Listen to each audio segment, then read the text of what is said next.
are on chapter 24 of Among the Hidden. We're getting really close to the end. So either we'll finish it this part or the next video. I'm not sure. For 3 days, Luke agonized. Sometimes he decided he had to stop Jen, had to persuade her not to go. Sometimes he decided he ought to go with her. Sometimes he was mad again and thought he should just stalk over there and demand an apology. But anything he might do required seeing Jen, and that wasn't possible. It poured every day, the rain coming down in long, dreary sheets that made Luke feel worse as he watched from the attic vents.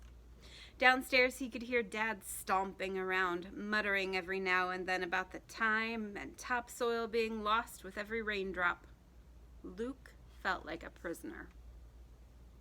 Thursday night he went to bed, convinced he'd never be able to sleep, for imagining Jen and the others in her car, getting farther and farther from him and closer to danger. But he must have dozed off, because he woke to total darkness. His heart pounded. He was sweaty. Had he dreamed something? Had he heard something? A floorboard creaked. His ears roared as he tried to listen. Was that someone else's breath? Or just his own? Loud and scared? A beam of light swept across his face. "Luke," a whisper. Luke bolted up in bed. "Jen, is that you?" She switched off her flashlight. "Yes, I thought I'd kill myself coming up your stairs. Why didn't you tell me they were so narrow?" She sounded like the same old Jen, not mad, not crazy. "I didn't know you'd ever be climbing them," Luke said. It was insane to be talking about stairs now in the middle of the night in his room. Every word either of them spoke was dangerous. Mother was a light sleeper. But Luke was delighted not to be moving on, not to be talking about what Jen had really come to talk about. "Your parents didn't lock your doors," Jen said. She seemed to be stalling, too. "Guess I'm lucky the government outlawed pets. Didn't farmers always used to keep big guard dogs that would chomp people's heads off in one bite?" Luke shrugged, then remembered Jen couldn't see him in the dark.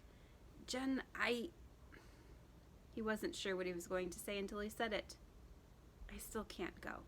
I'm sorry." It's something about having parents who are farmers, not lawyers, and not being a baron. It's people like you who change history. People like me, we just let things happen to us. "No, you're wrong. You can make things happen." Luke sensed rather than saw Jen shaking her head. Even in the dark, he could visualize each precisely cut strand of hair bouncing and falling back into place. "I'm sorry," she continued. "I didn't come here to harp at you.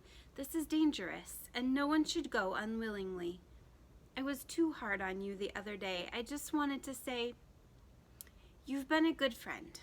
I'll miss you." "But you'll be back," Luke said, "tomorrow, or the next day, after the rally. I'll be over to visit. If your rally works, I'll be walking in the front door." "We can hope," Jen said softly. Her voice faded away. "Goodbye, Luke." Chapter 25. Luke lay awake the rest of the night.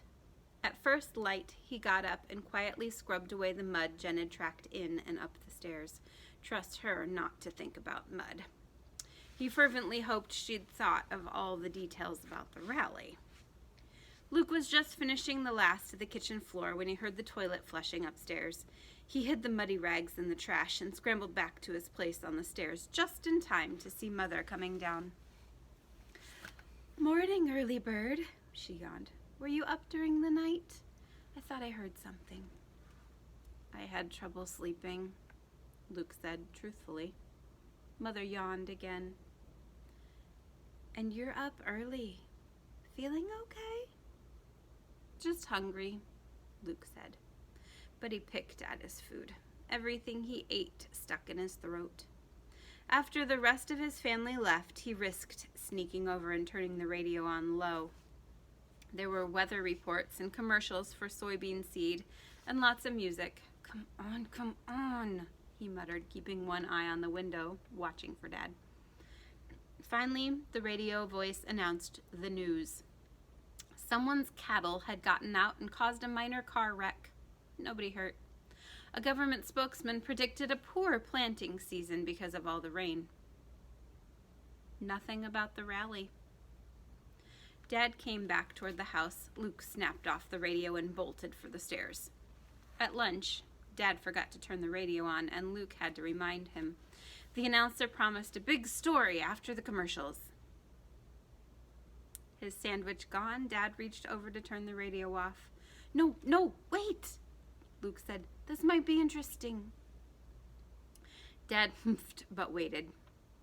The announcer came back. He cleared his throat and declared that new government statistics proved that last year's alfalfa harvest had set a record for the decade. It was like that for days. Luke kept waiting, desperate to hear anything, but the few times he could get to the radio, it said nothing. Every time Dad left the house for any length of time, Luke switched on the light by the back door, his old signal to Jen. He stared so hard, willing her answering light to go on, that he thought he would go blind, but there was nothing. He took to watching her house as obsessively as he had when he had first discovered her existence. There was no sign of her. The rest of her family came and went as usual. Did they look sadder, happy, worried, at peace? From a distance, he couldn't tell. He got so desperate, he asked Mother if she thought about going over to visit the new neighbors, to welcome them to the area. She looked at him as if he were deranged. That means, like, crazy. They've been there for months. They're hardly new anymore, and they're barrens, she said. She laughed in a way that didn't hide her bitterness. Believe me, they don't want us visiting. And what was she supposed to do? Say, nice to meet you, now tell me everything about the child you never talk about? After a week, Luke did feel deranged. Every time anyone spoke to him, he jumped. Mother asked him, "Are you all right?" So many times he took to avoiding her. But he couldn't just sit in the attic waiting. He paced. He fidgeted. He chewed his fingernails. He came up with a plan. Chapter 26. Finally, a week and a half after the rally, a day dawned that was so clear and dry, Luke knew Dad would be in the fields all day. Without hope, Luke turned on the light by the back door. After 5 minutes without a response, he turned it off and quietly slipped out the door. The cool air was a jolt, and for the briefest time he paused. This was more dangerous than ever. But I have to know, he muttered fiercely, and crept alongside the barn before making his dash for Jen's house. He had to rip the screen and break the pane of one of the Talbots' windows, which he felt bad about, but it didn't matter. If Jen was there, she could think of an excuse. And if she wasn't, he'd never be back at the Talbots again. Once inside, he knew he had to do something about the alarm quickly. Jen had explained it to him once, told him the exact sequence of buttons to hit to disable it. He ran to the hall closet, yanked open the door, and punched buttons quickly, afraid he'd forget the sequence if he hesitated even a second. Green, blue, yellow, green, blue, orange, red. The lights blinked out before he hit the last button, and that spooked him. Was that how it worked before? Hurry, he urged himself. The words kept replaying in his brain. Hurry. Jen, he called. Jen! He went up and downstairs, looking in every room. Jen, you don't have to hide. It's me, Luke. The house was enormous. 3 floors and a basement. He couldn't search everywhere, but if Jen was there, why would she hide? Against reason, he kept hoping she was. Jen? Come on, this isn't funny. He found the bedrooms, huge, elegant rooms with beautifully carved beds and long mirrored closets. He couldn't even tell which one was Jen's. Finally, he admitted defeat and rushed down to the computer room. He hurried over to the keyboard and typed in the same sequence of letters he'd watched Jen type so many times. His fingers were clumsy and he kept messing up. Finally, he got to the chat room password. F-E-R-E. No, erase. F-E-E-R. No, at last, he got it. F-R-E-E. The screen went black, with none of the friendly banter that had magically appeared every time he'd watched Jen. Had he done something wrong? Frantically, he exited and entered the chat room again, his hands shaking. Still nothing. Timidly, using only his index finger, he typed, "Where's Jen?" He had to hold one hand with the other to steady his finger enough to hit the enter button. Almost instantaneously, his words vanished and reappeared at the top of the screen. He waited. Nothing. The screen stayed blank below his question. Because nothing was worse than doing nothing, he typed again. "Hello? Is anybody there?" Still nothing. He slammed his fist down on the computer desk so hard it hurt. "I have to know," he shouted. "Tell me. I can't go home until I know." He heard the door, too late to react, and suddenly a voice boomed behind him. "Turn around slowly. I have a gun. Who are you and why are you here?" Chapter 27. Luke stifled his instinct to run. He turned around as slowly as he could. Guns had been outlawed for everyone but government officials long before he was born, but he recognized the object pointed at him from books and Dad's descriptions. Dad had always talked about hunting rifles and shotguns, big guns to bring down deer or wolves.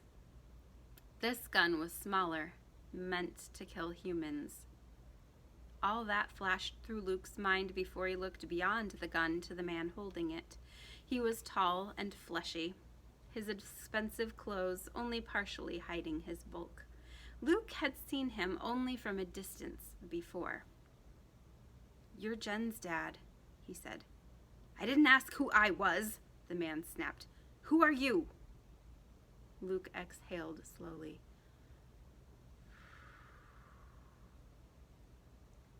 "A friend of Jen's?" he said cautiously. Only because he was watching very, very closely did he see the man lower the gun by a fraction of an inch. "Please," Luke said, "I just want to know where she is." This time the man clearly relaxed his gun hand. He circled around behind Luke and snapped off the computer. "Jen says you have to park the hard drive before you do that," Luke said. "How do you know about Jen?" the man asked. He narrowed his eyes. Luke blinked. The man was bargaining, he realized, offering to negotiate. He wanted something from Luke before he would tell Luke anything about Jen. But what? "I'm a third child, too," Luke said finally. The man's expression didn't change, but Luke thought he saw a flicker of interest in his eyes. "I'm a neighbor. I found out about her and I started coming over when I could." "How did you know she was here?" the man said. "I saw..." Luke didn't want to get her in trouble. "I saw lights when I knew everyone was gone. I guessed. I really wanted there to be another third child for me to meet." "So Jen was careless," the man said with an edge to his voice that Luke didn't understand. "No," Luke said uncertainly. "I was observant." The man nodded, only to accept Luke's answer. Then he sat down in the chair by the computer desk and rested the gun on his leg. Luke took that as a sign that the conversation might last long enough for him to find out something. "Did Jen teach you how to disable our alarm system?" the man asked. Luke saw no point in lying. "Yes, but I must have screwed up since you came." "No," the man said. "If you'd screwed up, the security guards would have come. But I have it set so I'm automatically notified if the system's shut down while I'm away. Given the circumstances, I decided to investigate myself." Luke longed to ask what circumstances he meant, but the man was already asking another question. "So what else did you and Jen do together?" the man said. Luke couldn't understand why he sounded so accusatory. "Nothing," Luke said. "I mean, we talked a lot. She showed me the computer. She wanted me to go to the rally, but I was too scared." Too late, Luke thought to wonder if the man knew about the rally.